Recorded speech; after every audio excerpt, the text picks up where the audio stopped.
Greetings, YouTube visitors. What are you learning today that will help you better serve God? Well, I've been on a vacation here for the last several days.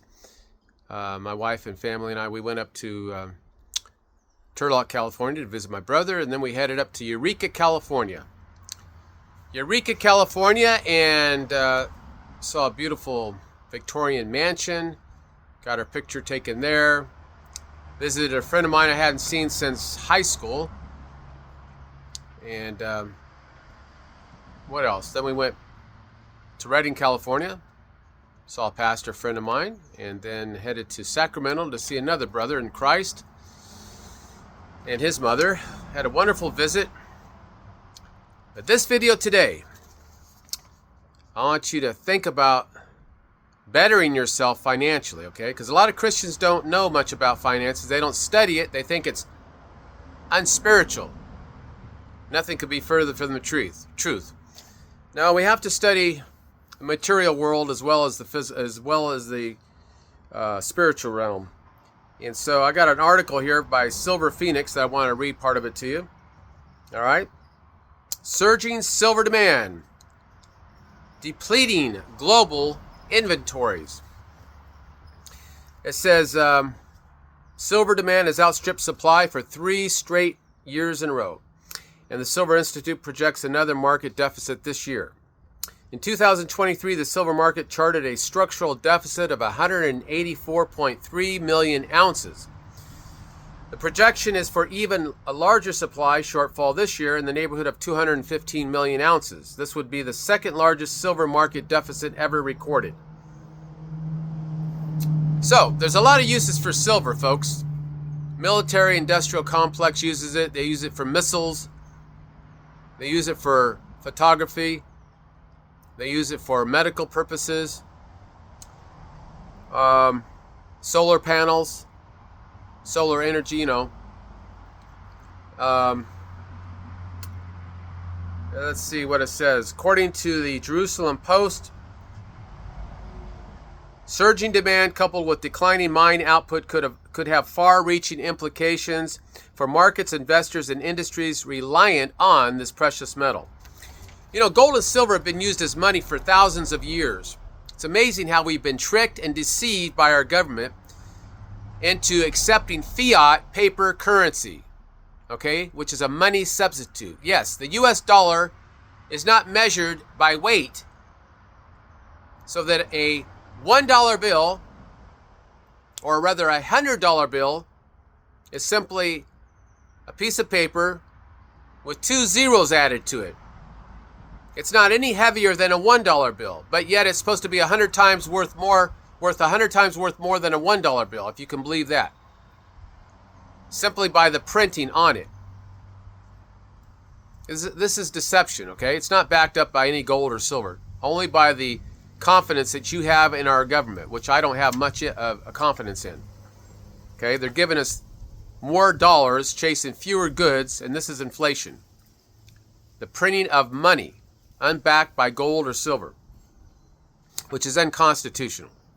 That's how we're able to fund all these wars around the world. That's how we're able to increase the debt, the national debt, which is what, 35 trillion now? Think about what each man, woman, and child owes. We are becoming slaves of the government, of the New World Order. Get some gold and get some silver. I like silver better because it's cheaper. It's more easily bartered with. I think the gold to silver ratio is it's close to 88 to 1 or 90 to 1 right now. So if you go historically, 16 to 1 gold to silver ratio, let's just say that gold hits $4,000 an ounce over the next year or two. That would put silver at about $100 per ounce. If you have 500 ounces, you're going to have $50,000. And you should have been getting that at $20, $22 an ounce several years ago. Why haven't you been? Because you believe in the dollar. That's your mistake. Get into gold and silver. Specifically silver, in my opinion. All right, continuing here.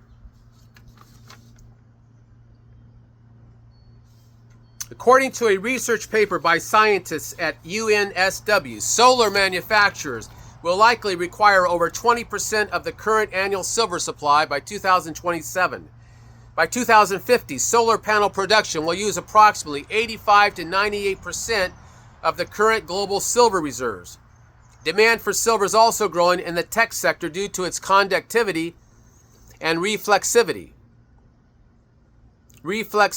I believe. Meanwhile, militaries around the world are using more silver.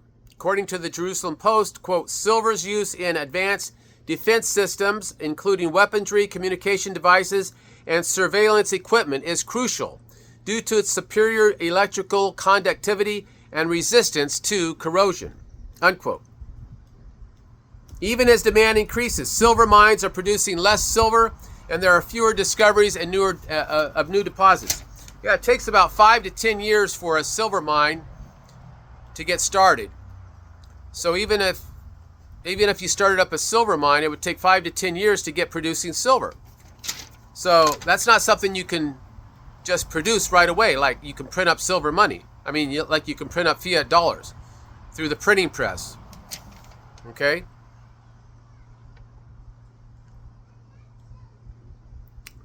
SBC Global Research projects that, quote, without substantial investment in new mining projects or recycling initiatives, the silver market may face a notable supply-demand imbalance by mid-decade, potentially driving up, it's not a guarantee, but potentially driving up prices and intensifying competition for this essential metal. Yeah, I think silver is one of the most undervalued assets available. You want to buy undervalued assets, folks. It's like buying real estate, okay, for pennies on the dollar. Would you rather pay fair market value, or would you rather buy a $100,000 property at 25% or a quarter of a percent of its true value, or a half percent or at 50% of its true value? You fix it up a little bit, you sell it at retail.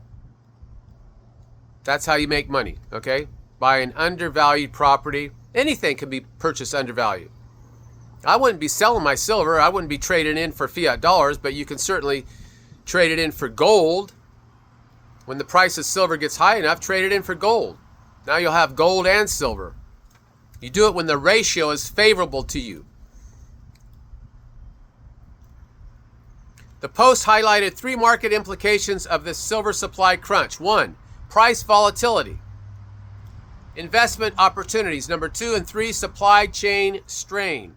Silver isn't currently priced for this dynamic. In fact, silver is significantly undervalued compared to gold. The current gold to silver ratio is just over 88 to 1. That means it takes over 88 ounces of silver to buy 1 ounce of gold.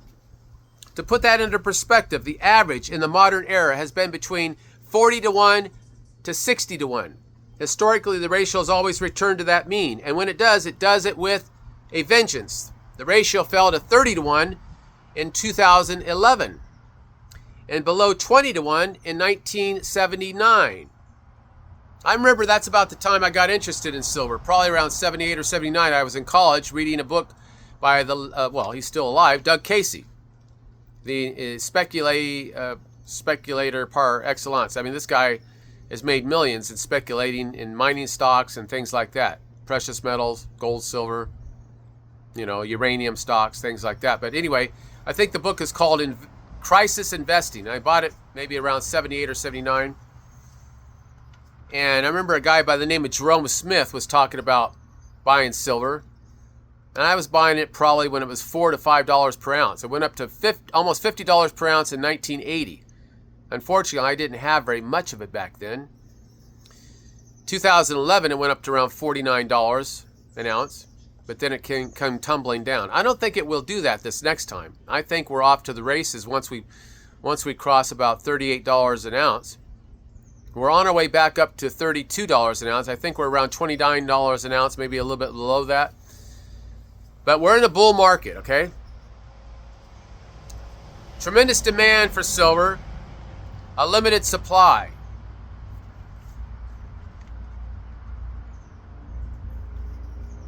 Given the current silver price, the silver-gold ratio, and the supply and demand dynamics, silver appears to be on sale. I like to buy things on sale, don't you?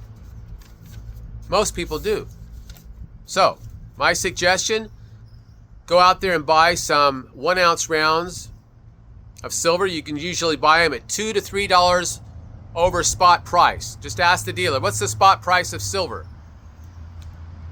And then ask them, what's the premium? What's the premium over spot? That's what you're going to pay. And get 1-ounce rounds, okay? You could buy 100 ounces. You can buy a 100-ounce bar of silver. You'll pay less probably per ounce that way. But 100 ounces is going to, it's going to weigh quite a bit. It's a little bit more bulky. But you can buy 20 ounces and a little tube. 20 ounces. 20 1-ounce round coins. And then you can hide them somewhere.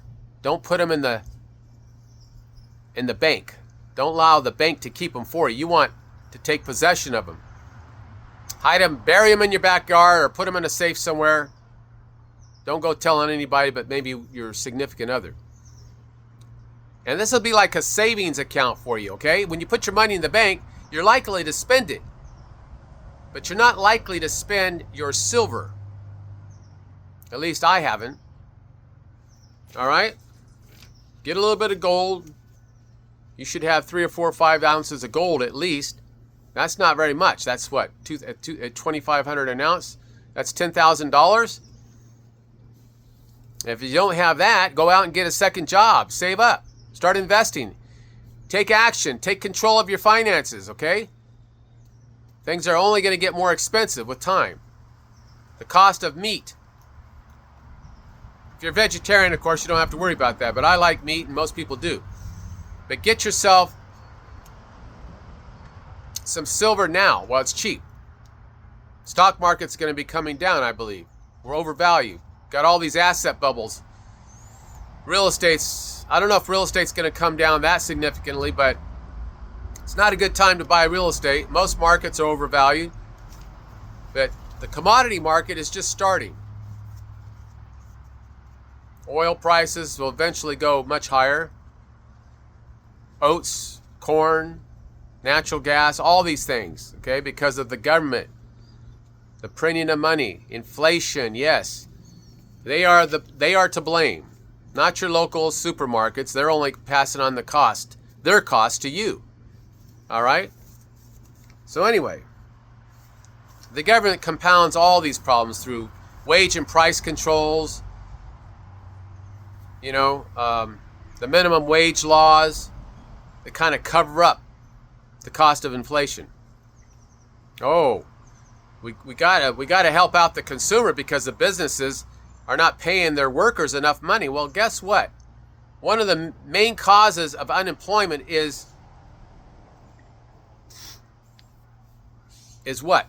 Is when you demand employers comply with the minimum wage laws. If there was no minimum wage laws, there wouldn't be an unemployment problem, would there?